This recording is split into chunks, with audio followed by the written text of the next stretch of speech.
இந்திய தலைமை நீதிபதி சூரியகாந்த் அவர்கள் மே 2026 நீதிமன்ற விசாரணையின் போது வேலையில்லாமல் வெட்டியாக சுற்றித் திரிந்த சில இளைஞர்களை பார்த்து இவர்கள் சமூகத்தின் ஒட்டுண்ணிகள் என்றும் கரப்பான் பூச்சிகள் என்றும் வெளிப்படுத்திய கருத்து இப்படி உலக அளவில் கவனத்தை ஈர்க்கும் வகையில் காக்ரோச் ஜனதா பார்ட்டி என்ற கிண்டல் இயக்கம் வலைதள இயக்கமாக உருவெடுக்கும் என்று அவர் கனவில் கூட நினைத்திருக்க மாட்டார்.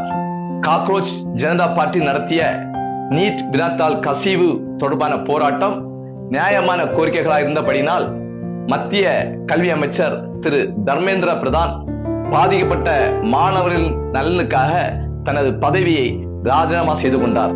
எனினும் இது போன்ற நையாண்டி மற்றும் அமைப்பு சார இயக்கங்கள் எதிர்காலத்தில் எத்தகைய பிரச்சனைகளை முன்னெடுக்கும் என்று மக்களிடையே பெரும் அதிர்ச்சியையும் ஆச்சரியத்தையும் ஏற்படுத்தியுள்ளது. இதுதான் உண்மை.